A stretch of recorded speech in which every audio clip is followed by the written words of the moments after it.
This is for Edgar Henry. This is for Edgar. For Edgar. For Edgar. This is for Edgar. Oh, Edgar. Oh, Henry. I'd give the Lord my every penny to have you back, to have you fat, to see you bald without your hat. Oh, Edgar. Oh, Henry. I remember the chairs that you threw, the tantrums too, the way you scared full-grown men in the middle of the afternoon. The things you would say, the things you would say, the things you would say, but now gone away. Oh, Edgar. Oh, Edgar. Slowly fade my memories. Maybe I should write them down, put them in the frame, give them a title, some undeserving name. Oh, Edgar. Oh, Henry. I first met Edgar Henry at Ben's Cafe back in the spring of 1876. He said, Frank, your mother likes to suck big fat fucking elephant dicks. Just joking. It was 1998, and boy, did I look great. Of course, sitting next to Edgar, I looked even better. He said to me, Frank, you're a genius. And I thought to myself, this is the kind of person that I ought to spend more time hanging out with.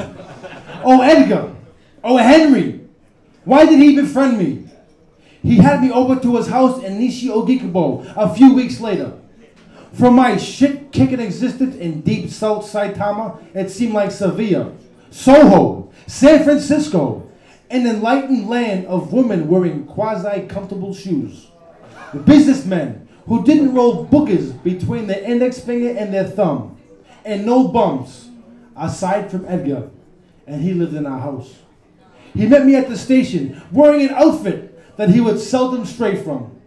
He was sporting polyester slacks, perfectly creased, with creases that you could cut your finger on. No socks, but a pair of shiny brown, possibly plastic penny loafers. And of course, his moo-moo.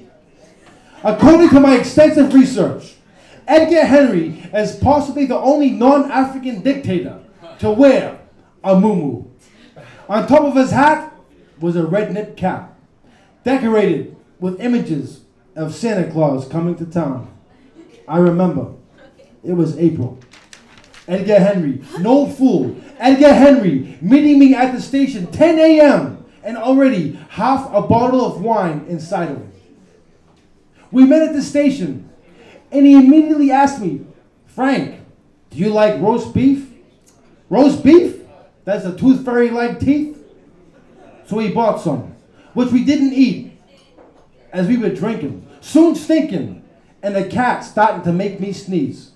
To take a taxi with Edgar from his station to his house was a rare chance to hear him speak Japanese. Masugo kudasai, Hidari kudasai, Migi kudasai, Ima kudasai. He was a regular Mr. Miyagi. We sat down on his dining room floor. The kids at school, the wife at work. Then he asked me, Frank, tell me your life story. So I did, but I kept a few things hid. I glossed over that time that Phil Clark and Joey Cronin beat the shit out of me behind the Everett knitting mill. I skipped over that night that I saw Bigfoot behind Sean Brinkley's house. I watered down that week when I worked with all those Mexican dudes at the snowshoe factory. I conveniently forgot about that Friday night when I jammed Jessica's face into the washing machine.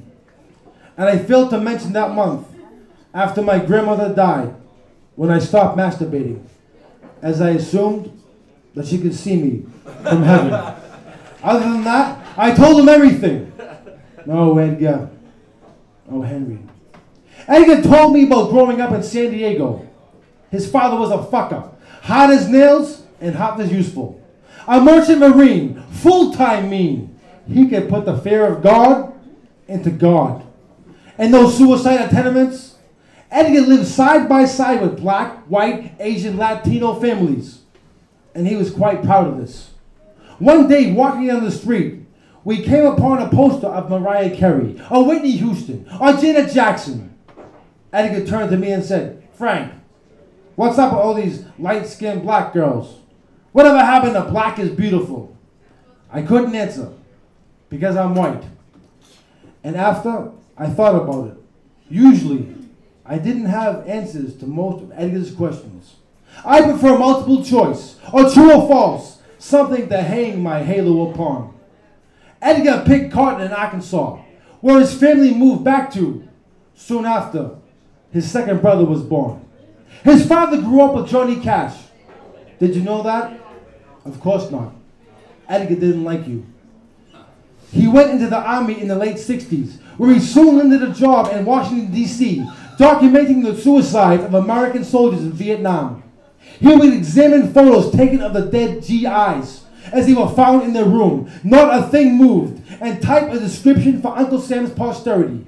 Of course, this turned out to be a major bummer, and Edgar had to get out. With the help of a kind-hearted Catholic priest, he pulled one over on old Tricky Dick and got himself honorable discharge with a full scholarship. After graduating university in the early 80s, Edgar became a banker and developed one big-ass cocaine habit. On my 30th birthday, he recounted this lesser protective era. I was a bit down on my 30th birthday because it wasn't unfolding as I thought that it might. A week before my birthday, I was at Summer Sauna with Dave Hilson, off my proverbial tits, when I accidentally dropped my cell phone into the toilet. All my phone numbers were gone, and I didn't have any way of rallying the troops. But luckily, I found Johnny Boy's number and Edgar's number on the back of a notebook under my kitchen floor futon. We met at a restaurant in Ogi-Kubo, supposedly Mexican, but the salsa was marinara sauce, possibly Prego. And I saw the waitress pick her nose when she thought that nobody was looking. I wasn't happy.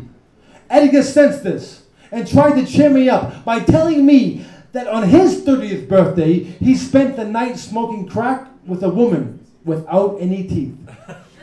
This was supposed to cheer me up, but all it did was make me wish that I was smoking crack with a woman without any teeth. A Christmas Eve tradition in the greater Boston area. Oh, Edgar! Oh, Henry! People like him? There ain't that many. Edgar fell out with everybody. We had a big row one night, and he said to me, "Frank, I've been a better friend to you than you've been to me." Well, I wasn't keeping score, but he probably had a point. He left a message on my phone the next day. "Well, Frank, I guess me and you and alcohol don't mix." Well, luckily, we found a way to mix these three things properly. Otherwise, we never would have seen each other. I think Bush's re-election helped to break his already hot, broken heart. How could that many Americans be that stupid? For Edgar Henry could only come from America. America! America! The way he dressed too loud, the way he talked too loud, the way he screamed too loud, the way he laughed too loud, the way he banged the table too loud, the way he threw the fucking table across the room too loud, like America! America! That old America. America. America. Our America. Like Woody Guthrie, like Kerouac, like Gregory Peck at the high noon, refusing to shoot that man in the back, like Malcolm X, like Chief Sitting Bull, when he drank a bit more, even when he was full. Like Harriet Tubman, like Geronimo, stopping dead in his tracks as his masters screamed go. Like Mingus, like Mild, like warm southern smiles, like convertibles in the summertime and old radio dials. But Edgar, he was no patriot. He loved his fellow man, regardless of race, face, place, or space. Though he once told me, "Frank, we gotta watch out for those Canadians. Those fuckers want to control everything." Oh yeah, okay, gotta watch out for the Canadians. Yeah. He was also the only person I knew who swore more than me, which made me feel far more sophisticated than I ever deserved to feel. And he was the only white man not from the Northeast United States who could say the word motherfucker without making me cringe.